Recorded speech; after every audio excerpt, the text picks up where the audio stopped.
जळा प्रतिबिंब बुडाले साचे, बाहेर निघाले दैवाचे, म्हणती तया मूर्खाचे ज्ञान काय करावे. भाऊरावजी हिरीच्या कडेवर गेला म्हणे एक प्रवासी, पाणी किती आहे बघा म्हणून. पाणी पिण्याची अपेक्षेने गेला, पाणी पिण्याच्या अपेक्षेने गेला तर ते वरचं आकाशातलं प्रतिबिंब पाण्यात दिसते त्याला माहित नाही. हे प्रॅक्टिकल माहित असावं माणसाला. दरडावर जाऊन बघला, दरडावर जाऊन बघला का अरे बापरे हिरीत पडलो म्हणला. कुठं असताना? दरडावरच असताना. पल्लो म्हणल्याच्या नंतर थोडा मागे सरकला आणि तिथं उड्या मारू लागला. मेलो मेलो वाचवा वाचवा, हिरीत पडलो हिरीत पडलो हिरीत पडलो म्हणून लागला. बाहेर कुठं आहे? बाहेर आहे. प्रतिबिंब दिसलंय तर पडलो हिरीत म्हणाला, गर्दा करू लागला. दुसरा आला, कसा पडलास? कोण्या हिरीत पडलास म्हणला. याच हिरीत पडलो म्हणला. त्यानं बघला तर त्याने दिसला. आणि तू पडलास बरे मी पडलो गेलो म्हणला. तुझ्या नादी लागलो आणि मी पडलो म्हणला. आधी काय केलंय? शिष्या गर्दा केलाय, बोंब ठोकलाय, मेलो मेलो हिरीत पडलो म्हणून. आणि काढायला म्हणून दुसरा आलाय सद्गुरू, काढायला म्हणून. त्यानं बघला आता तुला काढायला गेलो आणि मी पडलो गेलो म्हणला. ऐकलं की गुरु उड्या मारू लागला, मी पडलो म्हणून. तर भाऊरावजी सरकार तिसरा आला म्हणा, कळता शहाणा. काय झालं रे म्हणला म्हणा. नाही नाही आम्ही दोघही जण हिरीत पडल्या म्हणला म्हणा. हिरीत पडल्यावर दरडावर का बोंब लागल्या म्हणला. हिरीत पडल्या तर हिरीच्या कडावर का हाका मारला रे म्हणला म्हणा. दोघाला हाताशी धरून पाठी भागवला म्हणा.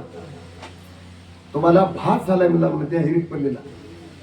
तुम्ही हिरीत पडल्या नाही, काय झालाय? तुम्हाला भास झालाय. तसा आपल्याला काय झालाय? मी जन्माला आलो आणि मी मरालो असा भास झाला. तसा मुळामध्ये जर परत ज्ञानाच्या दृष्टीने जर विचार केला तर कोणी जन्माला आला नाही आणि कोणी मेला नाही. आता हे आपल्याला जे नित्य भास व्हायला, या भासामधून आपल्याला जर एखाद्या सद्गुरूनं डोळ्यामध्ये अंजन घालून जर डोळा प्राप्त करून दिला तर आपण जीवनमुक्त. कुठं वीर नाही, कुठं कोण्या हेरीमध्ये आपण पडल्या नाही आणि आपण कधी मेल्या नाही, आपण कधी मरणार नाही. जीव हे मरणारी वस्तू नाही. मरण हे शरीराला आहे, मरण हे 5 तत्वाला आणि 3 गुणाला आहे. मरण हे जीवाला नाही. मग हे मरण जीवाला नाही, मरण हे शरीराला आहे. आणि जीव हे आजार अंबर आहे, जीव हे मालकाचा होय. असा डोळा प्राप्त करून जोपर्यंत एखाद्या सद्गुरूनं देणार नाही, आणि तुम्ही अमरच हा, तुम्हाला जन्म मृत्यूचा भास व्हायलाय.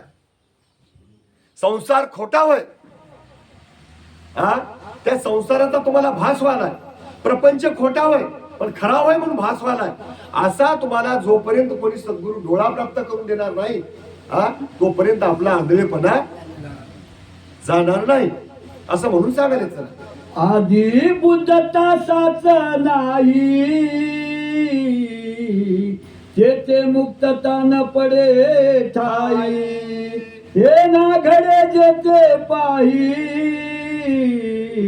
तो अज्ञानबद्ध होय. आधीच बद्ध, आधीच ज्ञान नाही. बद्ध कोणाला म्हणाव? बद्ध म्हणाव कोणाला? अज्ञानाला. अज्ञानाचे 6 गुण तुम्हाला धानोरकर भाग बसल्या तुम्ही. तुम्हाला 6 गुण विगाव मध्ये सांगलो होतो अज्ञानाचे.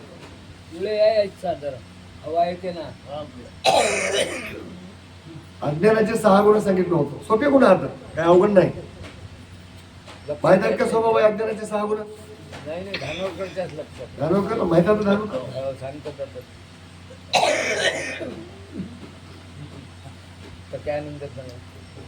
आता ध्यानात ठेवा. पहिला गुण अज्ञान, दुसरा गुण अबोध, तिसरा गुण एकदेशी, चौथा गुण व्यापक, 5वा गुण निरानंद, 6वा गुण अतृप्त. हे अज्ञानाचे 6 गुण होते.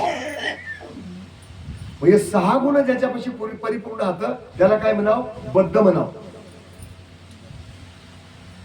आमच्याकडे मराठवाड्यामध्ये एक भाषा आहे, बद्ध कशाला म्हणतात? जे धुऱ्याला ढकलत त्याला जड हातात दगड ढकलता आले नाहीत ते मध्यभागी 10-12 दगड एका जागी करतात. कडाला ते काय बी करता नेता आले नाहीत. बैल लावून वल्ला तरी वल्ला गेले, हल्ला गेले जागेवरले.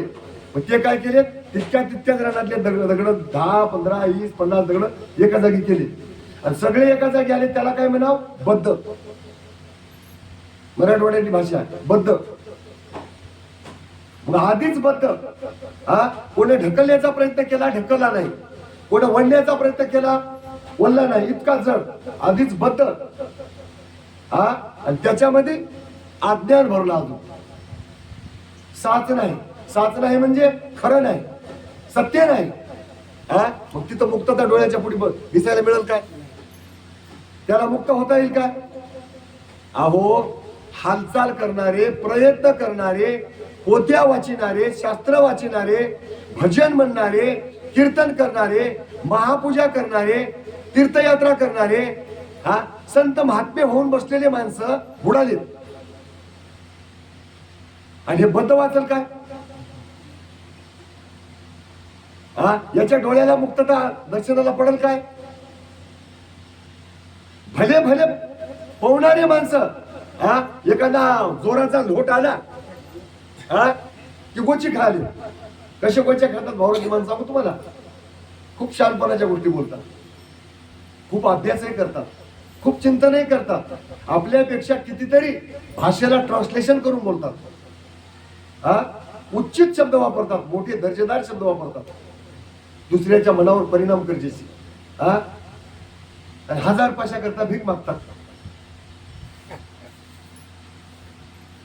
एवढे हातावरी करून सांगलास आणि तेच हात असे खाली करलास.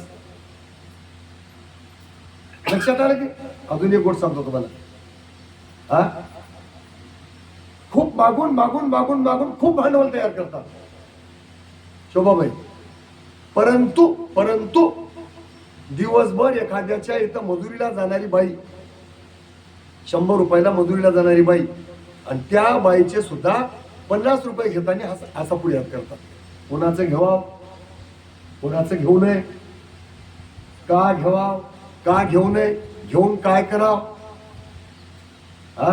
काहीच माहित नाही. असे लक्षणं जर कुठं असतील तर त्याला सुद्धा बद्धच म्हणाव. त्याला मुक्त म्हणू नये, त्याला ज्ञानी म्हणू नये. अशा लोकांच्या नादी लागू नये. आपल्या लाडक्या शिष्याला, नरोत्तम भारतीला देवराज प्रभू सांगायला की बाबा असे लक्षणं कुठं दिसले तर त्याला ज्ञानाच्या क्षेत्रातला आंधळा म्हणा, ज्ञान अंधू म्हणा, त्याला ज्ञानी म्हणू नये असं म्हणून सांगायला. जे ते आपली